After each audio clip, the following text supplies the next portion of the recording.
I don't know, can you? Yes, excellent. Thank Okay. you. And I think, Tom, hi Tom, I think I will only be able to hear you if you speak into the microphone. We will. Okay, Otherwise, well it actually, becomes it's like this some mic. kind of gigantic joke on all of our presentations. Which mic? Moving This, lips that and- right there? It's the webcam. Do you want to change places? No, that's fine. I just, as long as, I just noticed that when people were moving their lips, but the microphone wasn't there, I wasn't getting anything at all. Okay, well just tell us if you can't hear anything We're that good saying. now. Okay, so I guess we have about a half an hour left. Fascinating triad of talks. Like Jim Lair, I think I'll try to be the invisible moderator as much as possible, but hopefully That it will means be we more. can bully you, right? Yeah. You can, but yeah, hopefully it'll be more interesting than what he was able to achieve. Are there things you want to address relative to each other's talks? I wonder, I mean, I don't want to, because there definitely are, but I almost wonder if having the audience rather than having our conversation, but I don't want to declare that, I just. Well, Just I'll we have give you limited three time. the opportunity, and then if you want to pass, we'll go straight to the crowd. Can I say something about Yeah. architecture? It's not answering this question, but I wanted to say this. We were talking a little bit this morning about, I can't remember who was saying this, but the way that architecture involves a kind of relationship to an environment and so on and so forth. And I think that, that would be very much in line with the way that I'm trying to think about images, right, as processes. And so it'd be interesting to hear, since I guess most of you guys are architecture students, whether that's something that, and that's something clearly in Benjamin and his understanding of architecture that Sure. is important. Well, I mean, I kind of came up with three terms that seem to run through the three talks. One of them is processing or processes, whether that's mourning of some kind or whether it's pedagogy in Bridget's presentation or neural processing or however broadly you want to conceive that. Another one is apparatus, which I had a good talking to, but maybe a talk with Tom about yesterday, and how that term, maybe as it appears in Benjamin, might specifically filter through each of your understandings of what you're doing or what you were trying to convey in your talks. And the other one is, this one's kind of excessively broad, but it's something to do with not reading, that somehow there are other paradigms for how images construct our subjectivity or allow us to exchange information or produce political space or project power or that kind of thing. So I don't know if that, the processing one, since you started with that, I'd be interested to hear each of your thoughts on processing as something that happens differently with images or differently in your projects than maybe other forms of knowledge production or communication. I like the one about reading, right? Because in a way, like one thing that I think is happening is that, if you think about what computers are doing as they're processing, right, things, they're reading scripts, right? I mean, reading scripts. And in a certain sense, one of the things that I think is the case is that, the speed at which they do that is no longer, is completely out of sync with the speeds of human experience. And there are many different people that have analyzed this in many different interesting ways. But so in some ways, the domain of reading has been ceded to computers, right? And in the way that we can interface with what it is they're doing, in my opinion, is through images, right? And not only visual images, but sound. I think sonification processes, are very, very interesting as far as, kind of putting us into an ongoing connection with the genesis of data that we could not actually literally read because it's happening at time frames we can't keep up with, right? I don't know if that's anything along the lines of what you were interested in, but. I see. Go ahead, Bridget. I too, I don't know, you can see me, but I'm looking at other things now. am really interested in this idea of not reading, and part of my interest in this moment in Benjamin's thought was that he seemed to me to be taking up this moment in pedagogy that had been so brilliantly treated by Friedrich Kittler around the question of language and around questions of reading and phonetic practices of teaching reading and the whole question of the mother's mouth and the mother's voice. But one of the things that dropped out of that consideration was the very important role of images in that pedagogical transformation around 1800. And maybe if I can I share my screen with you about sort of the problematics of, let me try to, Sure. reading and not reading. It's easier than having Mark scroll through. Let me just try to, it might be an interesting image for us.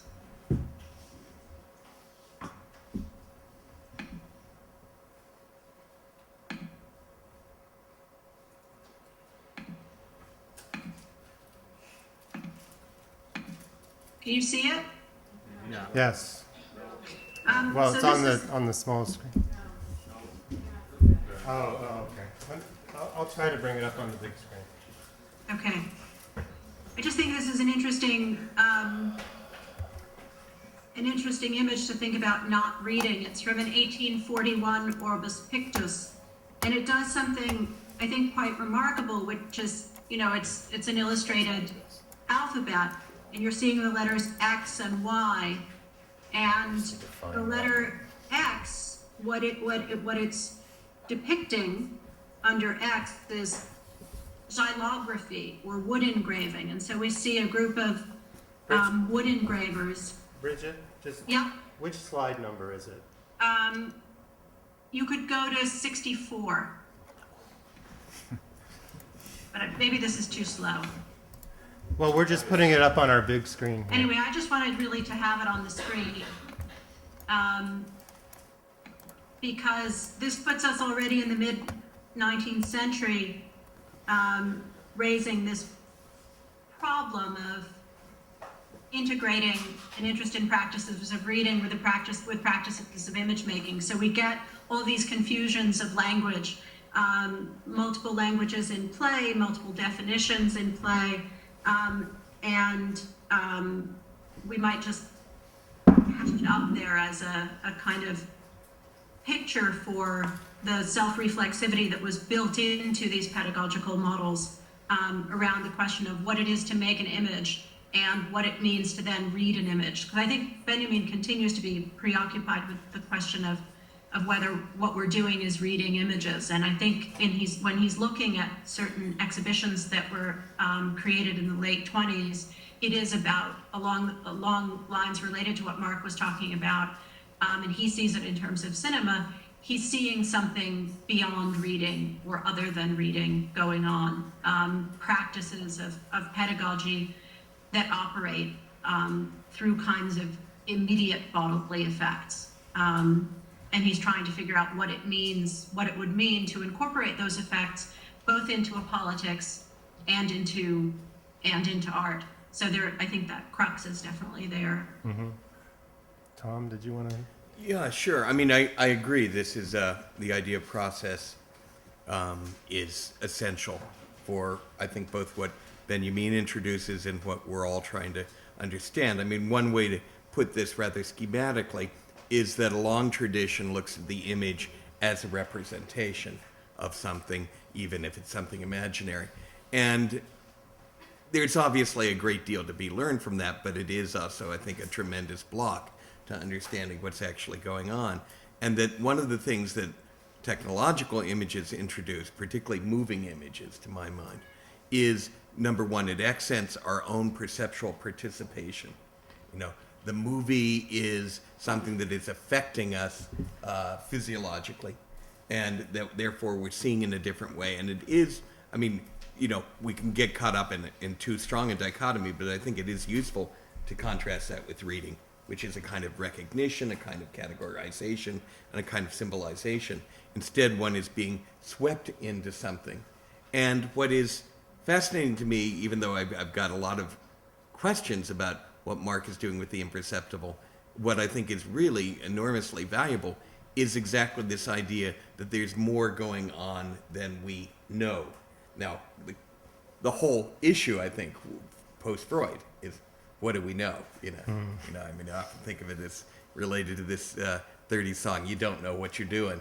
You know, that's what Freud teaches us, and kind of the idea that the image is something that affects us without us necessarily understanding. Now, I have problems with making the idea of understanding, reading, conceiving too fixed, you know, so that, because I think I'm not sure it isn't about a way of a pedagogy, almost, of how do we begin to learn to notice that process. I mean, in other words, I'm not sure it's really necessarily opaque. I actually think part of the changing in perception is that we begin to read images. As some of you may know, I do some work on spirit photography, which always fascinates me, partly in relation to this, because it was photography that was supposed to be a process of capturing ghosts. There are the famous, fairy photographies, which were done, in which Conan Doyle thought proved that the fairies were coming back to England and the world was going to be happy from now on. I was reading them at the point that my son was 5 years old, and and I just kind of said, "Oh, look at these pictures that these girls took of fairies," and he looked and went, "Oh, that's fake." And not just because he knew there weren't fairies, but he could see in a way that Conan Doyle, Sherlock Holmes' creator, couldn't see that this was fake.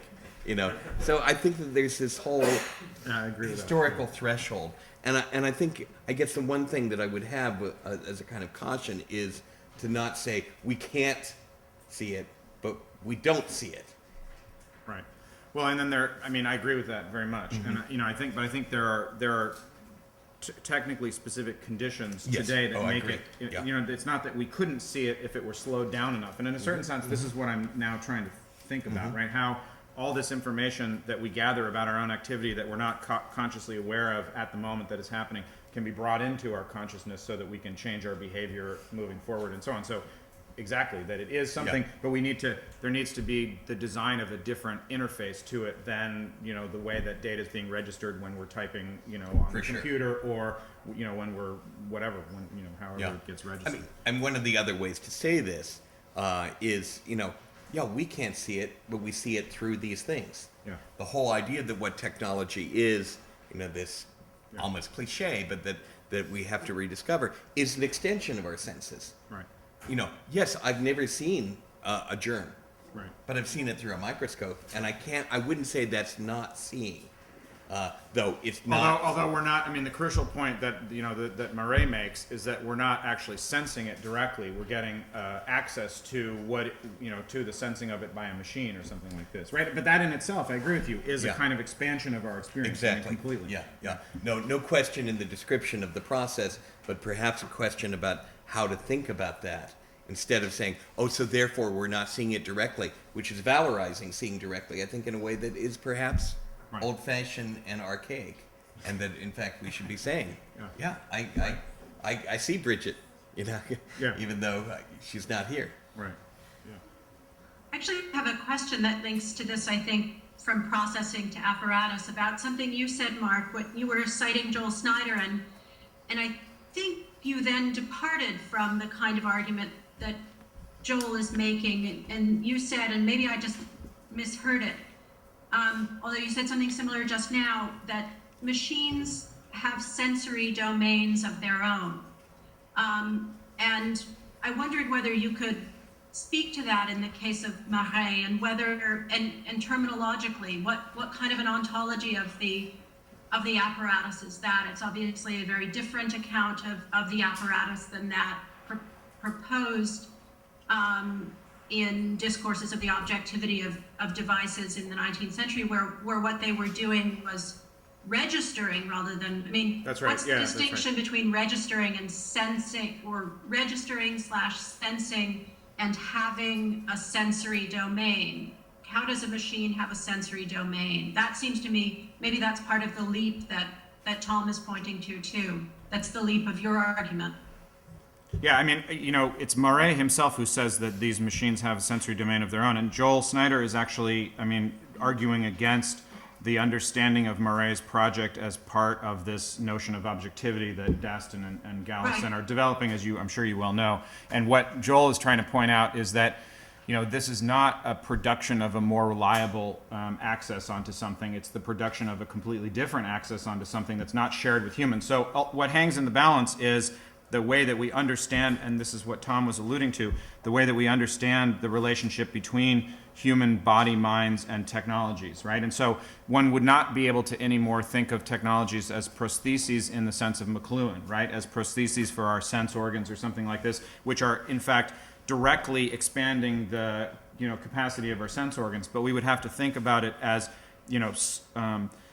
supplementations of human agency that come with an indirect, that are indirectly related to our own perceptual and sensory experience. Because these machines, already, and the reason I bring up Murray is so that I can avoid criticisms, that I'm saying that everything's changed 20 years ago or something, right? This has a long tradition. And, the key point is that what these chronophotographic devices are registering is something that we could not actually see with our own eyes. Right? That's the important thing. So we could not have a direct sensory interface with them, right? And so the machine actually can sense them because it has a different sensory capacities than we have, right? And I think what Tom's saying, which is really important, is that we shouldn't get hung up on we don't want to reproduce some kind of authenticity, inauthenticity thing where direct perception and sensibility is the privileged term and indirect is not, right? But we want to think about, these as expanding agency, human agency in the world, by combining these two different modes of perception and sensation. And we also, I think we would probably all three agree, we also probably want to have a concept of something like the originariness of prosthesis, right? That our senses or technical more function supplementation for our consciousness that is not. Part of what Tom was saying too is there's no reason to particularly trust our senses as unmediated and as not Right. Mm-hmm. The term that bothers me in what you're saying, as I'm sure it bothers you, is direct and indirect. Yeah. I don't directly see, what's out in the hall. I have to walk out there. And it's perhaps admittedly a different type of extension than if I look at a camera monitor. Mm-hmm. But I'm not sure it's as different as I'm not sure it's ontologically different in that sense of direct, indirect. Well, I guess what I want to say, but Tom, when Murray is saying these chronophotographic devices can sense something that humans can't sense, you just accept that, right? So it's not like if we walk out into the hall, we can see it. It's that they're actually operating at time frames that we cannot operate at. Yeah, right? But what I would say that's is what's important to me. If we think about Gibson, say, and the idea that affordances. Right, there's a direct pickup from we are definitely, we have to move mobily in the world in relation to, and I'm not sure that mobile moving is different from using a monitor, but I'm not sure it's not in essence the same process. In other words, the point is that our senses are always a way to get beyond us. Mm-hmm. And if we don't do it one way, we do it another. Mm-hmm. If I can't see around the corner, I look at the shadow. Mm-hmm. I use a mirror. I use a camera. It's part of a whole continual impulse, even though I'm not saying it's all the same. The gradations of difference are phenomenologically important. Mm-hmm. Mm-hmm. I was struck by, and maybe I'll skip what I was struck by, and just, unless there are no questions, but since we only have, if we want to stay on time, we only have a handful of minutes, I'd like to open it up to whoever has a question. Oh, there's several, okay. Well, John, and then we'll go over here. And Bridget, you'll just have to tell us if you can hear. Okay. This is John Yoder. Hello. Well, first, thanks for 3 really great presentations. And I want to pick up with Mark's prompting about architecture in Benjamin a little bit. And I think one of the things architects, probably the primary thing architects fix on in the work of Benjamin, is the distinction between concentration and distraction. And we tend to kind of applaud ourselves for falling in the distraction side, that Benjamin celebrates distraction and architecture and film as 2 modalities that operate in this distracted sense. And what I found really provocative about all three presentations was your construction of a kind of third modality. In Bridget's presentation, this notion of real presentation, that is not presentation or representation, but real presentation as a third. Or in Tom's case, we're not talking about just concentration or distraction in the cinema, we're talking about an engagement that strips away the aura and provides an opportunity for a kind of third mode of engagement. Or in the imperceptibility, this notion that we're no longer even in the world of perception in Mark's talk. And what I think is important about this for architects in particular is that I think we're really unequipped, inequipped as a discipline to engage in a kind of political discussion beyond this polarization of concentration and distraction. So how would each of you begin to kind of talk about a politics of the third, or a politics that operates outside of this dichotomy of concentrated and distracted engagement?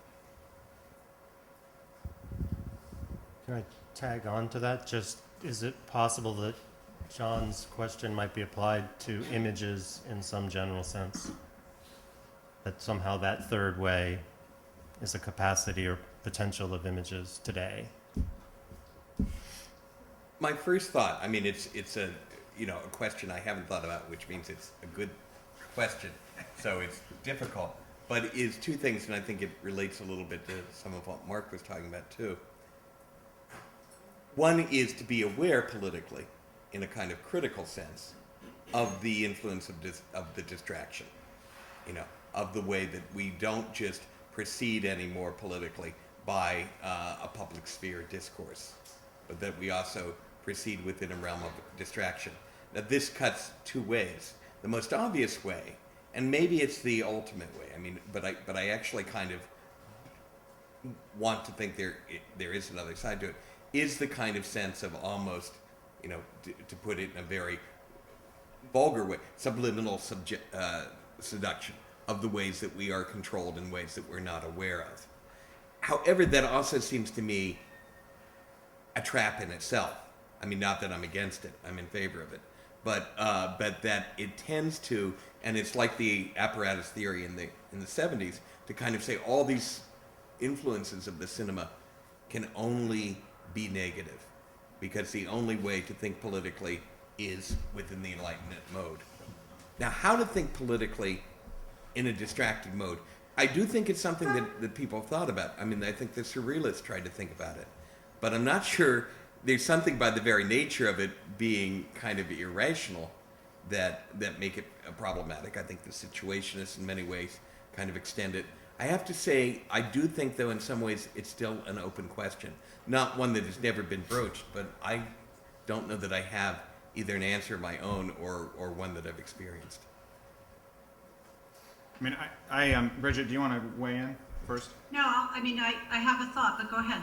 Okay. I like your point, and I can't evaluate it from the standpoint of being an architect, obviously, but it's interesting that that's the case, and it seems to me that the echoing what Tom's saying, the ability to fold into one's practice this expanded sensory contact between bodies and world, or body, minds, and world, that goes beyond the sense organs as organs of sense perception and so on. It seems to me that this should be, something that is actually really great for architectural practice, and for, all sorts of things involving images and so on. And it seems to me that it is a political domain, because it seems to me that contemporary capitalist, industries that are, advertising to us based on, bypassing conscious awareness, whether in a distracted mode or a focal mode, they're doing this, and they're in a sense, co-opting or taking control of this entire domain of experience. And it seems to me that,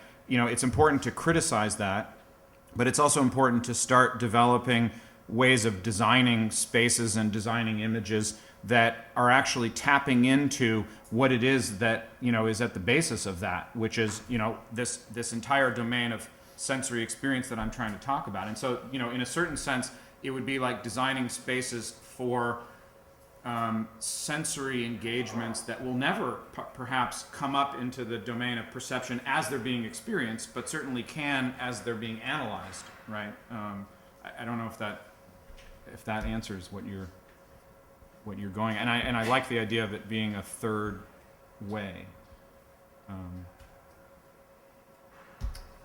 So it's a wonderful question. I like it very much as well. I guess I would introduce the kind of old counterpart to part of what Mark was just saying, which would be that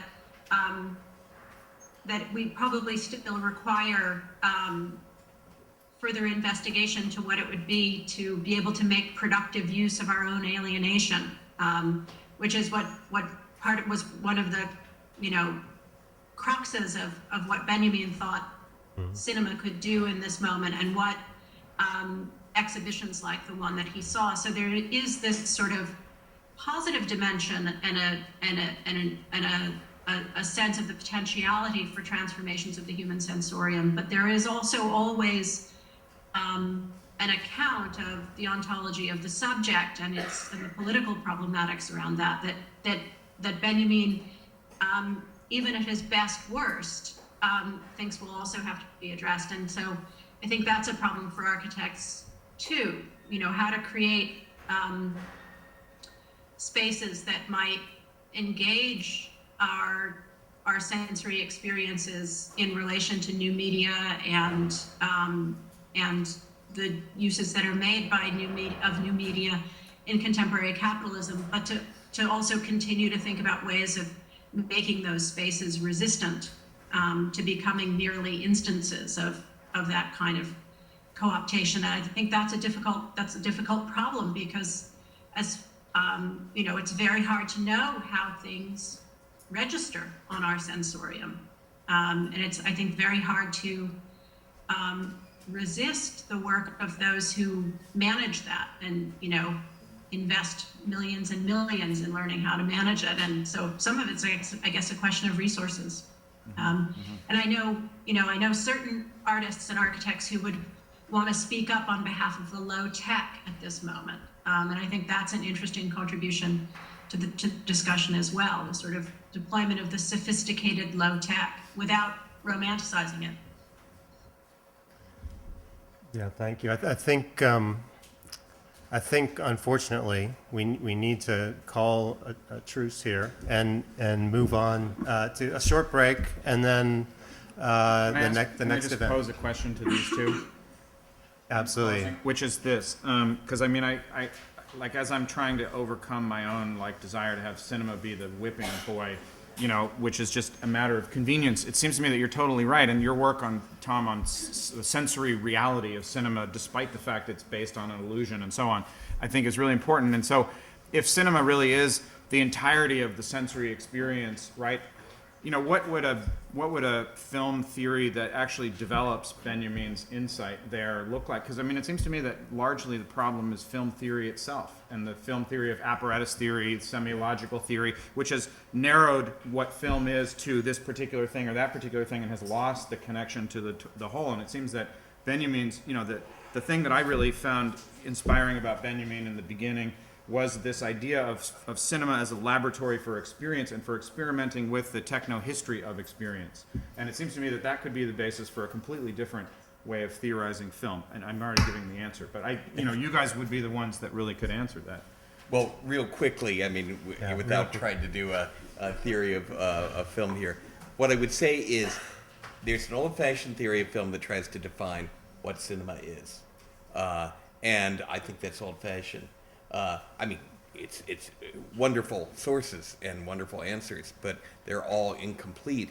And that instead, the great opportunity that I think new media makes is that it's no longer the only thing. To me, it's the big error would be to the evolutionary. It's the old thing. It's the thing to be thrown away. It's the bad object. That's just nonsense to me.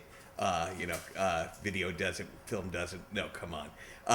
But instead saying there isn't a essence of film, which I should add, because I said what cinema is, Bazin, who used that phrase, I think really was open to this openness. So it's the openness of cinema that has to be theorized. which I think is partly also seeing it in a media ecology rather than as the whole thing. Well, I think what we'll do, we'll come on up, we'll end here, but come on up and we'll continue the conversation. We just don't want to get real far behind schedule. But So please, we haven't heard from. No, do you want to I'm respond? Yeah. Okay. Yeah, well, thank you, Bridget, and obviously, Thank you. thank you to Mark and Tom as well. Thank you, the audience. We'll break for...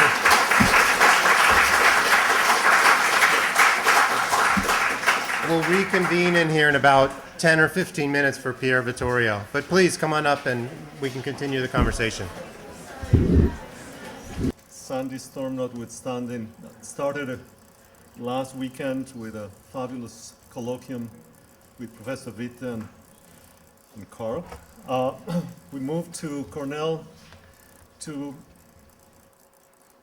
yesterday. Also an incredible range of presentations of Benjamin scholars. Makes me realize how many Benjamins we've produced in the last 24 hours, 48 hours. They seem to multiply by the minute. And I'm sure Benjamin would be proud of it, although sometimes I feel that I'm in a seance when we ask what would Benjamin do if he were alive. I'm sure he'll be lost. He'll be completely lost. But I think one of the interesting things as we move today, we've moved progressively from a very wide range of considerations about Benjamin.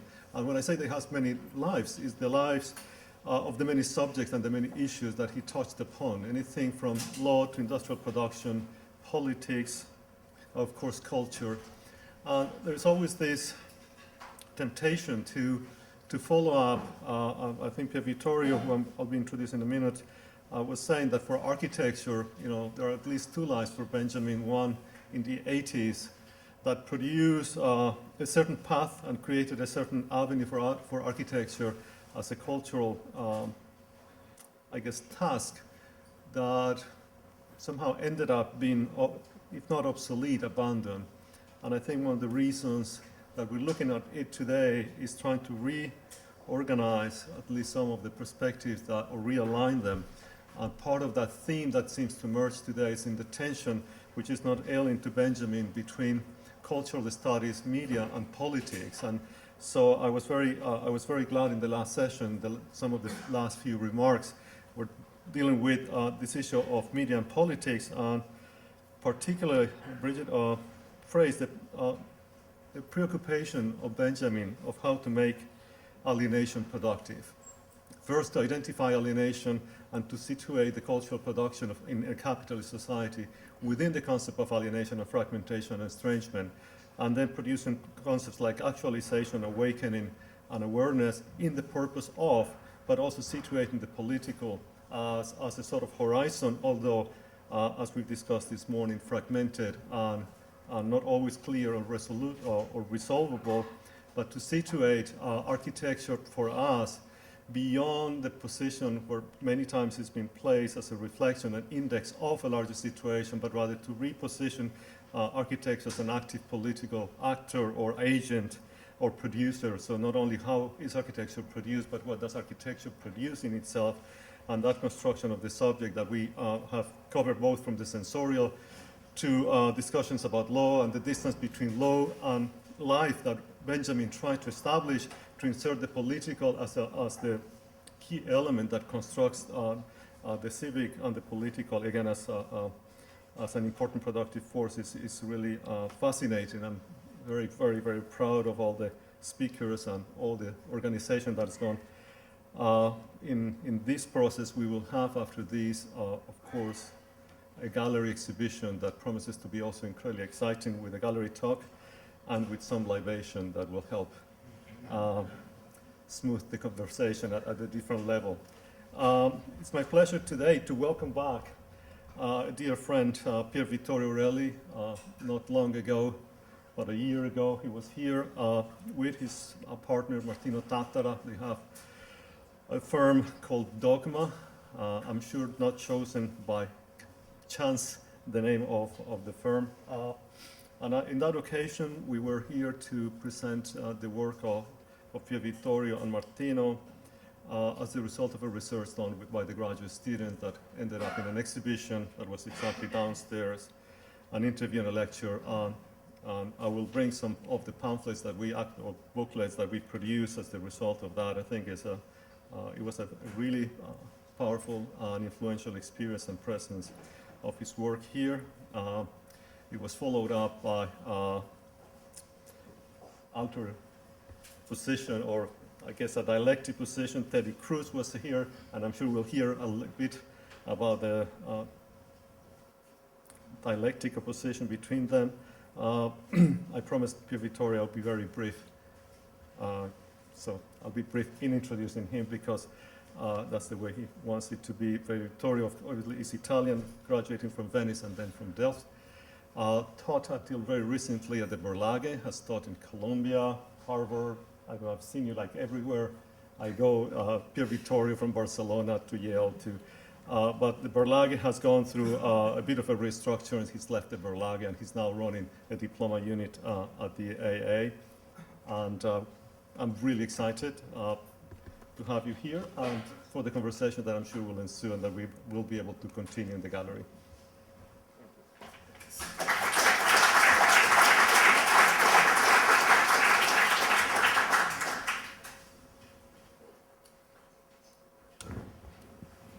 Okay, can you hear me? Is it on the microphone? Good. Okay, so, well, first of all, thanks a lot for this invitation. I would like to thank the organizers of this symposium, and of course, especially Francisco Sanin. It's both an honor and a huge responsibility, indeed, to close. Maybe not, because you have an opening of the exhibition, but to be actually the last speaker of this conference. First, because what I heard today, especially this afternoon, was extremely interesting. And in fact, I'm only afraid to add more things to a discussion that I think was incredibly dense, but very interesting. Something very rare, by the way, to hear in Europe more and more, where in fact, discussions of this kind are always felt as something that is not immediately useful, to what are considered the most pressing, urgent issues. And in fact, this is affecting the humanities a lot. But also the other issues that worries me, of course, and this is maybe a sort of captatio benevolentia that was also advanced before by Francisco. I'm not a scholar of Benjamin. Of course, his work has been terribly important for my, let's say, intellectual upbringing. And in fact, I should mention that very briefly that at least in Italy, the influence of Benjamin in architectural theory, and especially architectural history, has been immense. Benjamin was first translated in Italia in 1962, so quite early compared to the diffusion of his work, let's say, beside Germany, and it had an immediate impact on architectural culture.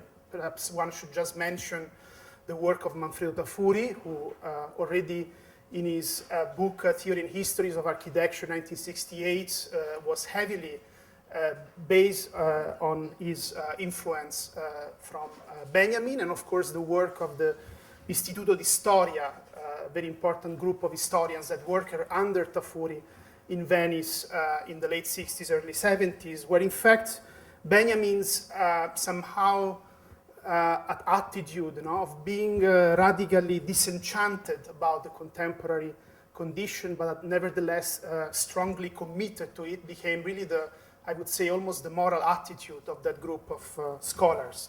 However, a renaissance of Benjamin works in Italy, which in fact affected my own work, happened later in the early 90s, first with a monumental translation of all Benjamin's writings by the Italian philosopher Giorgio Agamben, who in his Italian edition decided to not group Benjamin's writings thematically, but chronologically. So you can really read rather, let's say, complicated path that, in fact, Benjamin followed to develop his work.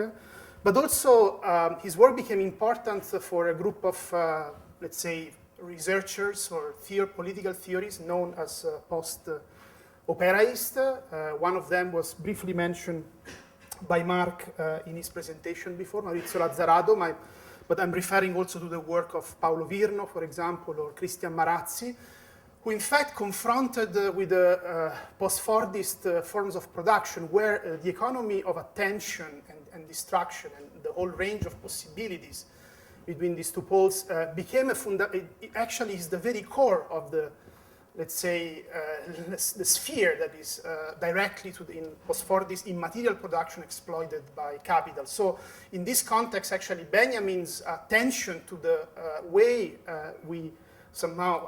actually we perceive and we live through our own, let's say, constructed perceptions become very important. And in fact, my own reading of Benjamin was very much influenced by this second, let's say, Renaissance. Today, actually, I would like to focus on the relationship between Benjamin and architecture, which, as you might know, has been very important. What is interesting about Benjamin, of course, we, at least in Europe, consider now Benjamin a philosopher, perhaps one of the greatest philosophers of the 20th century, but you know that he always considered himself a literary critic. And for me, what is interesting that a literary critic like Benjamin was not only terribly influenced by architecture. I mean, he would not only devote one of his most important research, in fact, to an architectural, let's say, archetype, the arcades. But very often, the examples he used in his writings come from architecture. And actually, one of his favorite books was Gideon Bowen in Frankreich. Even actually wrote a letter to Gideon, where he said, I have to stop to read your book because most of your ideas are absolutely coinciding with my own work on the passage. So Benjamin actually approach, or let's say proximity to architecture is not, let's say, en passant, but is very precise and I would say very peculiar. And that's actually why it makes sense, in a way, to link Benjamin to architecture and to link Benjamin to a discussion that maybe he might not have understood in its entirety, but in a way echoes many of his, let's say, concepts and understandings of the city and, of course, of the political and social life of the city. Nevertheless, I would like to start the presentation with something a little bit broader and larger, which is the moment in which we are making this discussion about Benjamin, which for architecture is very peculiar because it's possible to say that there is a sort of ghost or specter haunting the debate about architecture and urbanism, which is the specter of activism. After 2008, 2007, 2008, the beginning of the economic crisis that still is affecting us, even in a much more dramatic way than the beginning, there is almost a paradigm shift in architecture from the, let's say, digital, parametric, let's say, fashion, which was very crucial in the late 90s and let's say, part of the last decade, to a much more low-tech and participatory approach to architecture. I'm showing here actually the covers of the last issues of Domus. Domus is actually in Europe one of the most important magazines of design. I call Domus the Pravda of architectural culture because everything that Domus says becomes really official and sets actually the discussion for the next, let's say, 5, 8, or whatever, 10 years. And what is interesting that the last covers have been all trying to stress this sort of return to engagement, return to a social, let's say, legitimacy of architecture through participation, but especially through a return to nature. No? The issue of preserving the world becomes the fundamental moral trigger for architecture. And confronted with such an issue, actually, we have no choice. We have to solve problems. We have to come with solutions. And in fact, what is interesting is the very title of the first issue, which is called Progetto o Estinzione, Design or Extinction. So if Le Corbusier once said architecture or revolution, which was still, let's say, a choice, you could decide whether to do a revolution or to provide housing for the working class, this new statement made clear that there is no choice. Either we embrace design or there is basically the natural extinctions of humankind.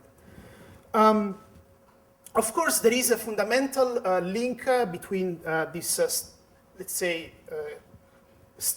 condition and the increasing uncertainty and instability that affect many people, especially younger generations, who are, let's say, forced to be to invent new resources, to adapt to any situation, to be basically what this kind of call to army wants, to be more creative.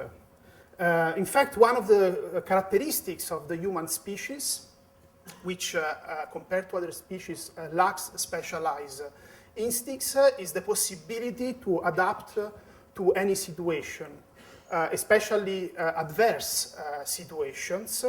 And this adaptability, this constant not feeling at home that characterize our life is exactly what capital, especially post-fortis capital, exploits. This is actually a photograph of one of my students at the Architectural Association. Last year I did the research with my students on their own living conditions in London. And I discovered something that was rather dramatic. I mean, the living conditions of my students in London are even worse than those who live in favelas. And this because London is an increasingly unaffordable city, so they have to adapt to the most, let's say, minimal living conditions in order to let's say, pay a moderate rent, which is never moderate, it's pretty high. And on top of that, I realized that, I mean, there is a legend, of course, that AA is a fancy school and therefore only rich students can go there. But I discovered that most of them, if they don't have a scholarship, they have a loan, which means that after they finish their studies, they have to return to their place of origin or they have to basically have a remunerative job in order to pay back actually the loan that they have get during their studies, which means that their life, their future, is completely conditioned by this burden of being productive even when they are students, which is something very new to us in Europe because the university was one of the fundamental outcomes of that political pact between working class and capital, which was the welfare state. Of course, now that pact is broken, and so students are no longer, in fact, let's say, learning how to be good citizens, but are customers who actually have to pay for what they get. And of course, the result is that the increasing, let's say, uncertainty and precarity of their living conditions. And of course, there is a reaction to that. Today, actually, I was supposed to be in Rome at a demonstration of students who are your colleagues, who are asking to have better conditions of living. I really like this image from a last year demonstration. The slogan says, our time is now, so our life doesn't wait. And I like this image because it really shows what is at the core of this product, which is not a better world, a future world, but what is really happening now. And there is a Benjaminian, of course, unconscious Benjaminian, let's say, flavor to this sentence. Benjamin was very much insisting on this concept of the now time, the Jetzt Zeit. That the Jetzt Zeit was the very moment of the, let's say, that we had to aspire to rather than to postpone, through a revolution or to any kind of political process, the fulfillment, let's say, of our life. And this is for me very important because this protest is very different from the one of the 68 generation, which was very much projecting their own expectations to the future, no? While today, actually, students and also professors, who are actually the victim of the same budget cuts that students suffer, ask for better condition here and now. And this is, actually, I think, a very important tone, or a very important, let's say, background in which I would like to develop my argument on Benjamin.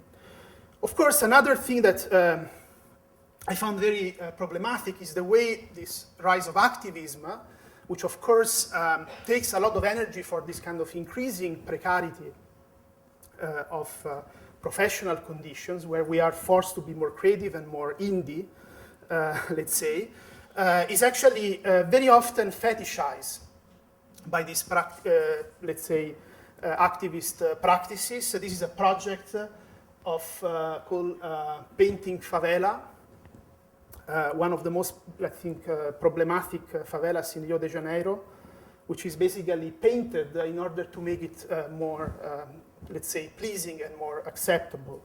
So for me, actually, this new wave of activist architecture poses with a very strong and important dilemma, which is, I think, the dilemma of any reformist approach to architecture. So whether this is really something that is genuine and helping, let's say, our condition, or perhaps these sort of practices, which very often ends up in these forms of pauperist fetishism, are simply reinforcing the mentality that is at work in the way capitalism is more and more making our life, let's say, uncertain, and where our means of life are drastically reduced. You know? So in a way, this sort of participation almost imply that from now on we have to work more and earn less. For example, we have to be more creative and employ all our subjectivity into processes of production. And it's exactly with Walter Benjamin that I would like to address, let's say, this dilemma by focusing on his, let's say, ethical project, which for me has been very strongly formulated in two key texts. And I will focus only on one, the destructive character and poverty, experience and poverty. The destructive character actually is a text written in the worst period of Europe and especially Germany, 1931, when basically Germany and Europe and the world actually is living through the first big crisis of capitalism of 1929, and is witnessing the rise of fascism, a situation that is not dissimilar to what we are living today in Europe, where in fact fascism and the economic crisis again are somehow merging together in some rather dramatic scenario. I mean, I think of Greece, you know, one of the most, the place that has been very hit by the crisis, and where there is a Nazi party that has got in the recent elections 12% of votes, which is quite a lot. But precisely in this kind of period, Benjamin writes this text, which I would like to read. Actually, I was tempted to read it all because it's not long, but of course I will only read the first part. It could happen to someone looking back over his life that he realized that almost all the deeper obligations he had endured in its course originated in people who everyone agree that had the traits of the destructive character. He would stumble on this fact one day, perhaps by chance, and the heavier the shock dealt to him, the better his chances of representing the destructive character. So this is actually a very important beginning, because Benjamin here makes clear that this, let's say, energy, the destructive character is not something nice, let's say, it's not something in origin good. He used this sort of metaphor that is usually something that we can only attribute to external forces towards we have, let's say, obligations. And yet, the more actually we have a shock in realizing this, the more actually we will have chances to represent what really is this energy, this destructive character. And then, of course, here it goes and shows how Benjamin used this energy. The destructive character knows only one watchword: make room, and only one activity: clearing a way. His need for fresh air and open space is stronger than any hatred. The destructive character is young and cheerful, for destroying rejuvenates, because it clears away the trace of our own age. It cheers because everything cleared away means to the destroyer a complete reduction, indeed a rooting out of his own condition. Really, only the insight into how radically the world is simplified when it's tested for its worthiness for destruction leads to such a Pollonian image of the destroyer. This is the great bond embracing and unifying all that exists. It is a sight that affords the destructive character a spectacle of deepest harmony. The destructive character is always busily at work. It is nature that dictates its tempo, indirectly at last, for he must forestall her, otherwise she will take over the destruction herself.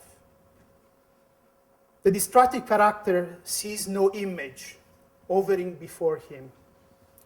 He has few needs, and the least of them is to know what will replace what has been destroyed. First of all, for a moment at least, empty space, the place where things stood or the victim lived. Someone is sure to be found who needs this space without occupying it. Now, the destructive character is a text written in the most difficult moment of Benjamin's life. Actually, it's where he finally realized that he has not been able to secure a stable, let's say, position for his life. He lives rather precariously, earning money from his being an homme of belles lettres, a critic, who occasionally collaborates with newspapers and radio program. Moreover, the destructive character is written after a rather long and cruelsome divorce from his first wife, and also the end of the tormented relationship with Asia Lachis, who is the person, the actress and theater, let's say, pedagogue, who has in fact been responsible for Benjamin's conversion to communism and to politics in the mid-20s. Moreover, actually, the destructive character is written in the year where, for the very last time, Benjamin can really work with what he would consider his home or his most precious, let's say, belonging, which was basically his 2,000 books library. After that, the library will gradually maybe fragmented and in a way lose its own possession.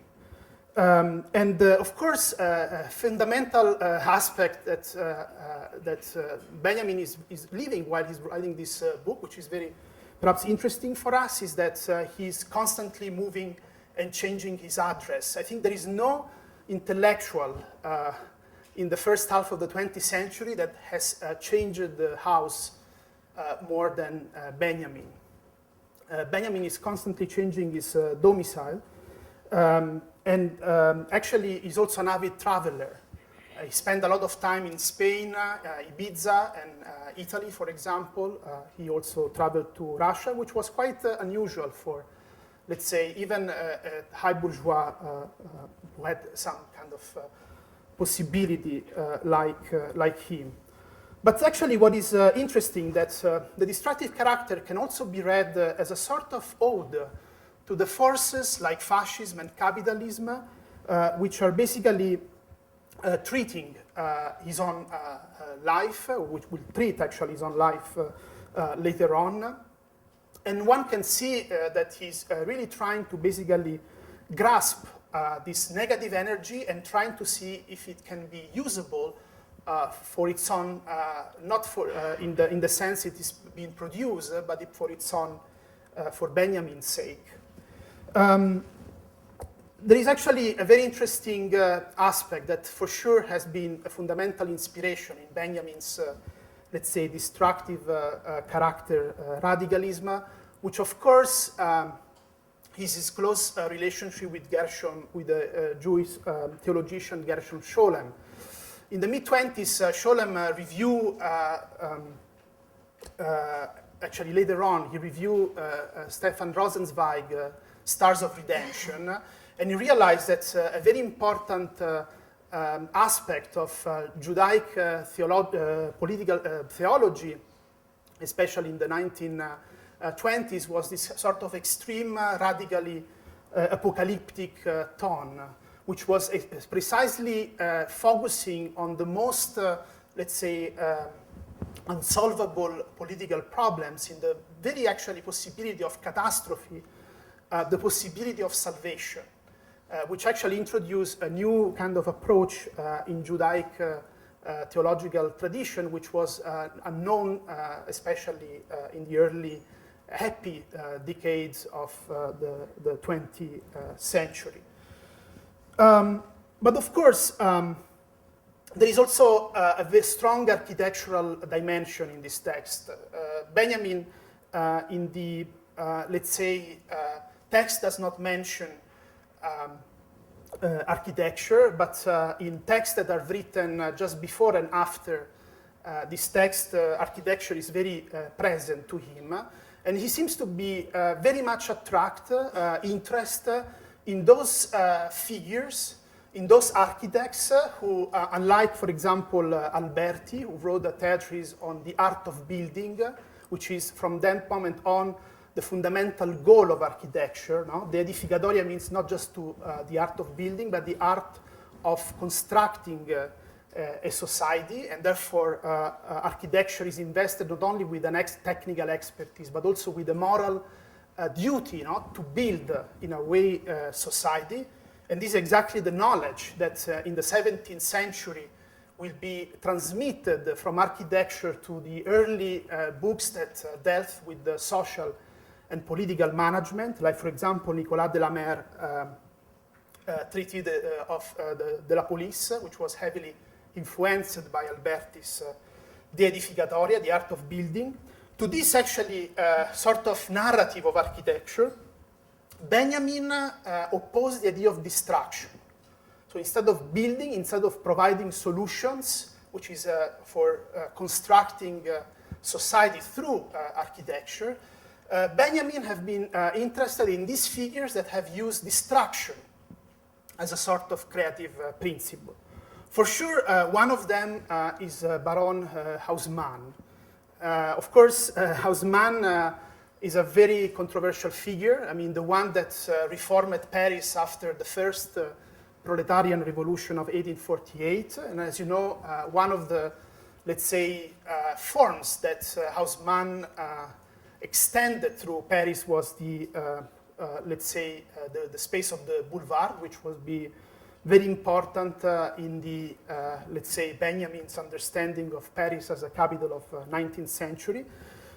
And actually, what is interesting about Haussmann's project for Paris, which is really unique, that has never existed nor before Haussmann nor after, is that Haussmann, as you can see also in these images, project of Paris was a project of just destruction. Haussmann was not proposing a new plan for Paris. In fact, there is no an Haussmann plan for Paris. The boulevard was not his invention. It was already existing in some parts of the city. What Haussmann, the prefect, the chief policeman of Paris, did was to open up new avenues by simply destroying parts of the city and rebuilding them using the most, let's say, ruthless speculative typology, which you can see here a detail, which in fact made Paris from a medieval city to a modern space in which domestic space itself, and the totality of urban space was put into the market. And actually the effect of this transformation, as Benjamin noted, of course Paris today is considered the capital of the bourgeois, let's say, ethos, no? But Benjamin noted in one of his letters that this radical transformation, which was really ruthless, very strong, you know, of the city, had completely even disoriented the bourgeois class itself. And so this is actually why Benjamin on Haussmann, who was of course politically perhaps one of the most, perhaps the very questionable figure, became a rather fascinating example for his idea of destruction. An urban project that would in fact construct one of the most powerful cities in modern history, done only through a rather ad hoc destruction, as you can see actually in this image. Of course, when Benjamin is writing the destructive character, architecture, let's say in Germany, he's living one of his most intense and fruitful period. And here actually you see one project which is done in the 20s by Ludwig Hilberseimer, an architect that is not mentioned by Benjamin, but Benjamin actually published one of his articles in the magazine G, which at that time was directed, among others, by Mies van der Rohe, and which actually Hilberseimer was a very active writer. What is interesting is that one of the very important, let's say, aspects of Hilberseimer research and also of Mies, I will show you some example later, was exactly this idea of a sort of domestic tabula rasa, no? Where basically all walls and furnitures inside the house could be removed and changed according to a specific unforeseeable use. For example, here you see how furniture and partitions becomes the same elements, and how actually the whole house is organized in order to basically change the living space and the, let's say, more sleeping parts of the house in very rational terms, which meant a radical restructuring, let's say, of the way in which people were living these houses, to a degree that for us is difficult to appreciate, because we are very much used to this very flexible use of the apartment, but which at that time was very radical, and in some cases also realized.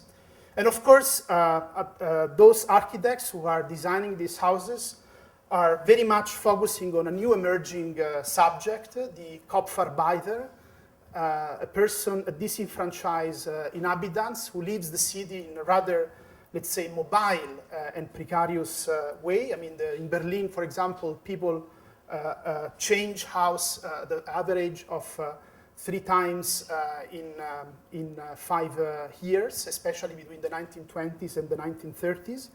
And this is exactly the subjectivity that, in a way, both the radical architects of the 20s, like Hilberseimer, and to a certain extent Benjamin, are after.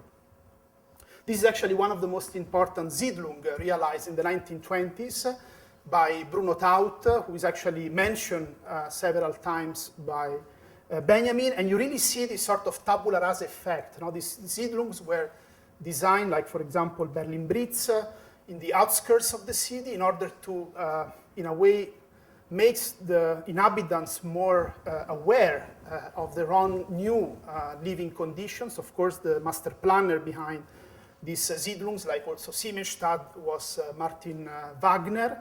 And the Siedlungs were proposed as a sort of radical critique of the famous or infamous Mietkaserne, no? The famous tenements of Berlin, radically attacked by the architects, the radical architects of the 1920s, actually were buildings built in the second half of the 19th century in order to house as much as possible within rather precarious living conditions the working class. And you see one of the characteristics of these tenements where this rather let's say exclusive or introverse typology.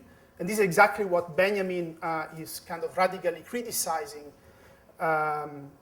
as a sort of city that the new architecture should deeply challenge in order to create a new subjectivity that is no longer confined in this rather, let's say, constrained space, but can really acquire that sort of consciousness of a new way of living beside the capitalistic city. Of course, there are two important references for Benjamin's project or theology of tabula rasa. On the one hand, of course, Paul Scherbat, and on the other, Bertolt Brecht, who Scherbat is actually an influence on Benjamin's through all his life. Brecht, introduced to Benjamin by Asia Laches, will be perhaps one of the most important influence on Benjamin's work, especially towards the end of the 20s and during the 30s. And the destructive character, in a way, is a text that has almost even a tone, a kind of style that is very Brechtian. What is interesting is that Scherbat, I don't know if you know him, but he's a very important writer, known today actually is considered very important, not so important when Benjamin became very interested in his work, mostly writing, let's say, scientific novels. One of his most important books, which had a very important influence on architects, was Glass Architecture, where he proposed a sort of quasi-utopian, let's say, project in which all buildings would be built by glass. But for Scherbat, this sort of glass architecture or glass city was not meant to represent what for today contemporary architects means glass, which is more transparency as a synonymous of democracy. But for him, the idea of glass would allow people to have a rather indifferent relationship with their own place of dwelling. Glass is a very synthetic, artificial, almost uniform material. And this was exactly what Benjamin actually liked about Scherbat's understanding of the new, let's say, architecture. This coldness, this kind of renunciation of any appeal to our sense of identity, to our sense of being at home. On the contrary, this glass architecture would had emphasized our increasing uprootedness with the living conditions in which we are confronted. But also actually what is interesting is that Scherbat's, let's say, protagonists of his novel, like Lesabedio, which was mentioned this morning, are devoid of, like his architecture, are devoid of any psychology. They have no interiority.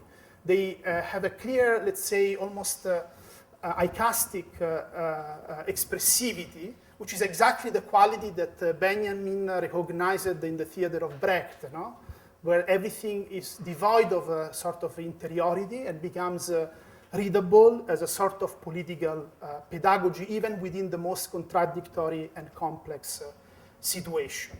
So this is exactly what, in a way, the destructive character project, in a way, as it was formulated in that text, meant for Benjamin, who actually were the landscape, but the figures that were very important for his, let's say, for this particular ethical project. Now I would like to focus on two specific buildings, which for me, in a way, represent, in very radical terms, this idea of the destructive character. And of course, at the end, I would like to make some conclusion that goes back to the polemical beginning, and of course, which I would like to open to discussion.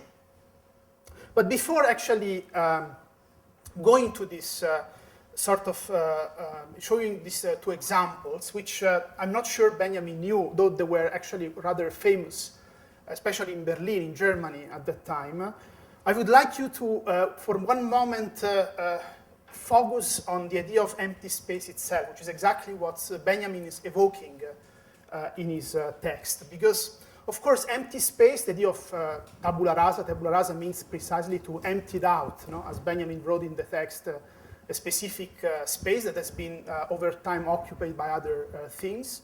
And of course, this implies that we have to really understand not only the, let's say, theology of tabula rasa, but the theology itself of empty open space, which is one of the fundamental, let's say, framework through which we still today understand the idea of open public space. Now, it's possible to argue the first, let's say, tabula rasa project is, in a way, the Greek agora. Of course, we have a rather polluted understanding of this archetypical, let's say, space of ancient Greece, which is that the agora is the space open to everybody, where anything can happen, and where people actually are experiencing their own sort of, let's say, democratic politics. Actually, there is something to be said about this particular space, which is that one of the fundamental conditions of the Greek agora is that, let's say, no transaction could have happened within this empty space, which actually was considered sacred. So you could not have, you could not kill anyone there. You could not you could not sell things. You could not die, or you couldn't burn in this space. Precisely because for the Greeks, a very important aspect of the agora was that it was not an occupiable space. Nobody had the right to occupy this space. So all activities were confined in the buildings around this empty space. The only possibility for, so even the council, the democratic council, were in the boule, or the commercial activities in the stoa. But the only possibility to experience the empty space of the agora was to simply be confronted with this emptiness. And actually, this was in order to sever as much as possible this experience of the potentiality of emptiness from any, let's say, laboring transaction that would make the city work. And this is, in a way, really the idea of tabula rasa. Tabula rasa is not something that we have to, once we have erased something, we have to occupy with something else. Tabula rasa is something that really preserves the sense of emptiness, and therefore this potentiality of things to happen, which of course lead to the paradox to forbid certain transactions that by their nature would permanently occupy this space. Things very much change with the Roman Forum, which in fact is a sort of corrupted version of the agora. And actually what changed in the Roman Forum is not only that the Forum is immediately patronized by the ruler of the city, in this case by the different emperors, and each emperor built basically its own open space. But as you can see actually in this plan, the space is highly choreographed. It's highly orchestrated, especially by galleries, apse. So there is a strong also a hierarchical organization of space, which immediately makes clear that there is a public space, but is somehow patronized by a specific sovereign power, in this case, of course, the emperor. And this will be the case also for other, let's say, forms of public space. Still, actually, the last form of public space, the public space provided by the state, in which there is always someone or something that's patronized or, let's say, define that particular space. Like, for example, in this particular space, which is the Place des Vosges or Place Royale, the first, let's say, European proper public space in which you don't have anymore, let's say, a monumental building, either a church or a palace dominating the city. You have simply housing, so it's really the first modern secular public space, but this space is constructed by the monarchy, which gives to this, to the architecture of the city this rather patronizing framework, which is still today the form through which public space, either private or public, is produced. Now, to make the whole discussion